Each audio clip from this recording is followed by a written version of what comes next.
Our next speaker, as we transition to 100% renewable energy, it's important to point out that it's not just, those California hippies that are Birkenstock wearing, granola bar eating, and don't know what they're talking about, and they're on the fringe, so let them do what they want to do.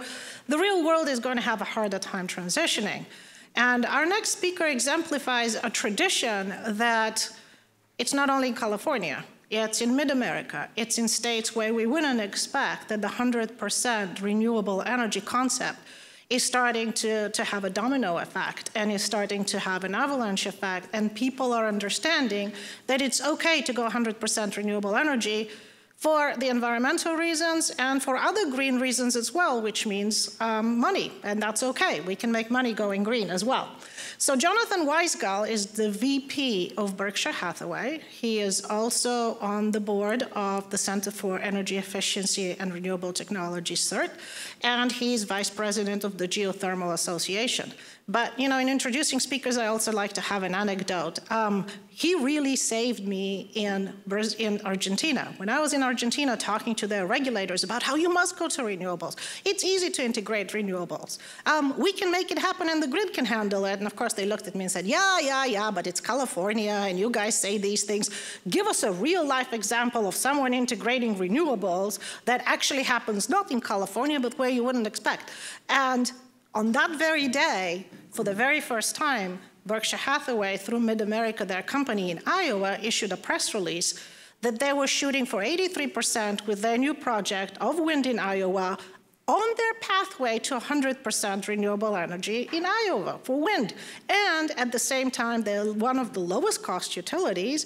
The farmers love it, and they're one of the highest tax-paying entities as well. So it's a win-win-win on many paragraphs, and that's when they started nodding and saying, well, now that makes sense, and now it sounds more real, and we can move forward and analyze it more. So having the ability to talk to others about initiatives in the 100% renewable energy space that are not only California-focused, but are indeed national and international helps all of us, because this is a global dialogue as we move forward. And Jonathan has been a wonderful partner in all of these discussions, and he has become a 100% renewable energy advocate for all of us. So thank you, Jonathan, for coming and joining us today.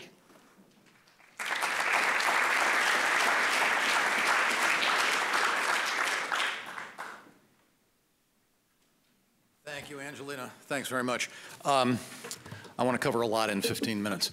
A brief word about our company. Our DNA is renewable energy. We actually started over 35 years ago as a company called Cal Energy with geothermal assets in California.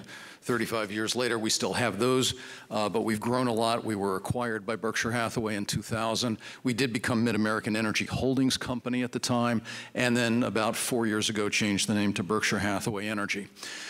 We have invested about $21 billion in wind and solar assets in the last 10 years, and we are committed to $28 billion. We've got lots of those in California, but Angelina, as you suggested, let me tell you about some other states. We actually have retail. We own 4 utilities, and we have retail customers in 11 states, but I want to concentrate on 2, red, Iowa, and purple, Nevada. But for starters, let me identify what I think. I mean, despite what's happening in Washington, D.C., there are, I think, 4 big factors affecting utilities like us in this drive for renewable energy that are unaffected by what's happening in Washington. Number 1 is cost. You've heard that all morning. With building to scale with technology advances, costs of renewables way down. Number 2, customers want it, whether it's residential, commercial, or industrial. We don't have a single customer saying, would you build us a 100% coal plant?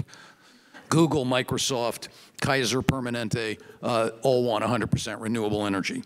Number 3, aggressive state policies, not just California, other states, and cities as well. Salt Lake City, red state Utah, 100% renewable energy. Las Vegas, Portland, Oregon. And 4th, there are still these federal tax credits out there for wind and solar, production tax credit and investment tax credit. Indeed, I would argue that we're really kind of transitioning from a kind of a push mandate on renewable energy to more of a kind of a customer pull, if you will.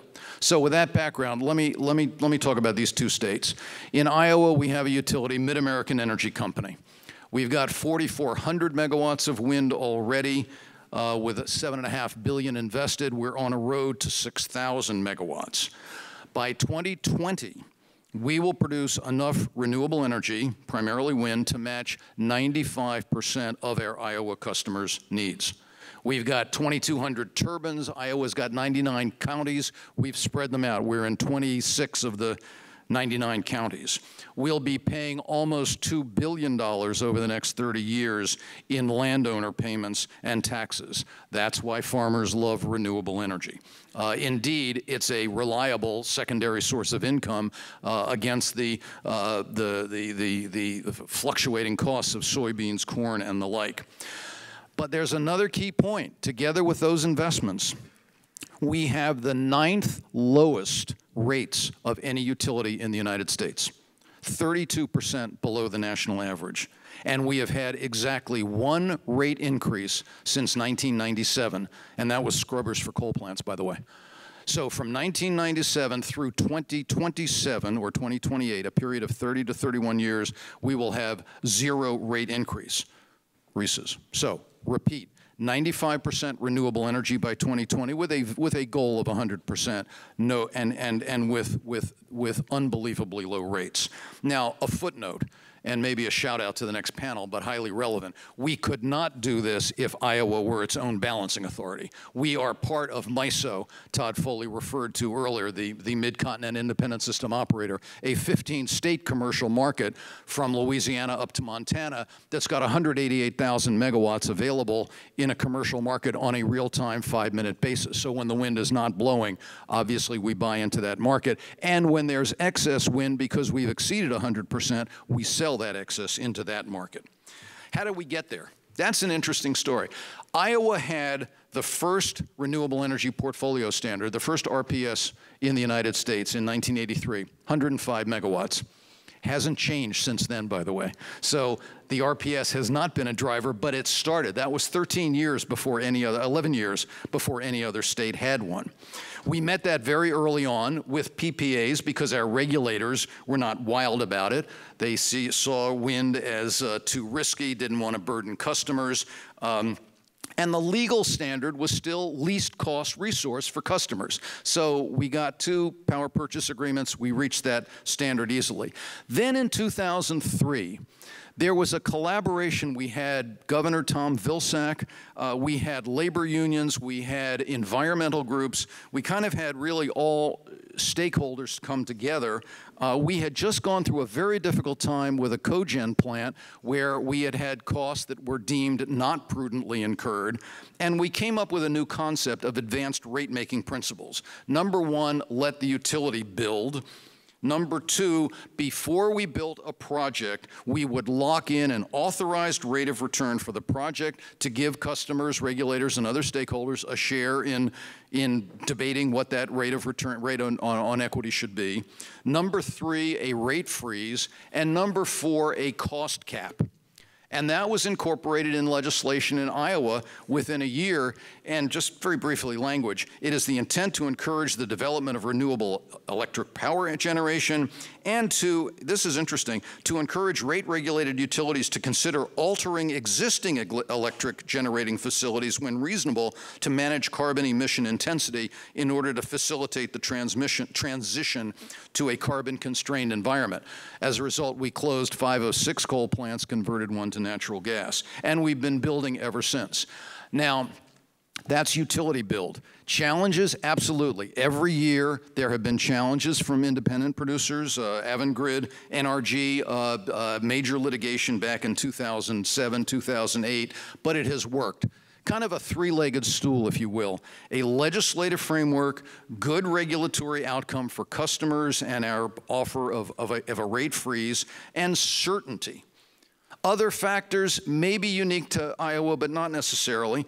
Political continuity, much like California, from Governor Davis to Schwarzenegger to Brown, Democrat, Republican, back to Democrat. Branstad, a governor, to Vilsack, to John Culver, to a Republican. Branstad, again, who's now our ambassador to China. Lower cost of capital, another factor. That's probably unique to Berkshire Hathaway, but not a huge factor, but a little bit lower in cost. Production tax credit. When a utility uses the PTC as we have, every dollar goes back to our customer. When a third-party developer builds, that third party will get that production tax credit, will not necessarily go to customers, will go to shareholders, if you will. So bottom line, it was kind of a shift from a mandate compliance concept of, thou shalt build X amount of renewable energy, to kind of one of performance-based regulation, if you will, and strong economic development motivation in the legislature, as a result of which, we have lots of, data centers now, but we had a strong ag interest in doing this. Stable and predictable prices. We could predict what the cost of a wind farm will be over 30 years, because we know what the cost of the fuel is. It's this. And we're good enough at knowing what O&M costs are and construction costs, and good communities. So it's interesting here. That's an example of not being RPS driven. Let me quickly turn to the other state, Nevada. 1997, the first RPS in Nevada, 0.2% renewables by 2001. That was the RPS. Today, by the way, it's 25% by 2025.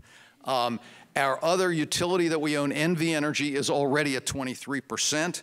We've tripled our in-state renewable energy production, reduced carbon emissions, as you would imagine, in that time by over 44%. We've got green tariffs to enable companies to get 100% renewable energy. We've got over 50 PPAs. We've actually got over 2,200 megawatts of renewables now, of which utility build is only 30 of that 2,200. It's mostly geothermal and solar. Nevada is not a wind state, it's a solar state. And in fact, Nevada is ranked second in the country in geothermal after California and fifth in solar. 95% reduction in coal use measured by megawatt hours over that period of time. We actually have an RFP out right now for 330 megawatts of new renewable energy with storage, and we're working through that right now, but we've had over 100 submissions with some offers that are just staggering. I mean, below $30 a megawatt hour. That's usually solar plus storage. It's extraordinary. And apropos of this conference, we have now publicly committed to double our renewable energy portfolio by 2023. So we'll be going from 23, 24% up to the high 40s by 2023. Our view on that, wind and solar are on sale today. The production tax credit is good through the end of 2019, and with start of construction, you can push that to 2023. And solar, the investment tax credit, on sale till the end of 2021. I know there's been talk here in California of legislation for, advanced procurement, accelerated procurement. You ought to be doing it. We're certainly taking advantage of it in Nevada. We've already done it in Iowa. NextGen has a proposed constitutional amendment in Nevada this year to get up to 50% by 2030. We're very comfortable with that amendment. One constraint, there are transmission issues that are involved here. In Iowa, it hasn't been a problem. It is in Nevada. It certainly would be in California as California moves to 100% renewable. We've got a coal plant in northern Nevada. It's transmission constrained. We've got issues there. So that is something else that you have to consider.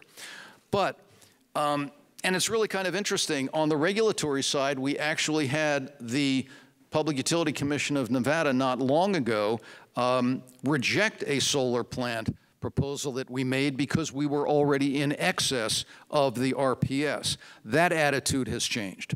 So I go back to those four drivers: cost, customers want it, state policies, and federal tax credits. I guess the other point I'll make about Nevada, and this is kind of a footnote, but it's an important footnote. There is a ballot initiative this fall. It already passed by an overwhelming 72% margin in 2016 to deregulate the Nevada market. And to give the legislature 4 years until 2023 to figure out how to deregulate the market. Everything I told you about doubling renewable energy in Nevada and that 330 megawatt RFP will be out the door if that passes, because there will simply be a 4-year period where nothing will happen until the legislature, in its wisdom, figures out what to do.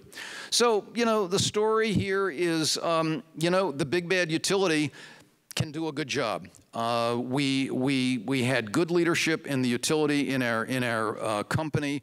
We were not wildly enamored of gas, and for us, it was just an easy play to go for renewables, and we have that same vision in Nevada, which is a plan to get to 100% renewable energy. That probably will mean joining an independent system operator like we have in Iowa. The logical choice, of course, is the Cal ISO, but I guess here you have the triumph of experience over enthusiasm and hope, which is also important, but we have done it, we're proud of it, and we think this is really in the best interests of our customers. So that's a story that goes beyond California, so that is what I wanted to tell you about. I don't know if there's time for questions or not, but tried to cover that quickly. Goodbye.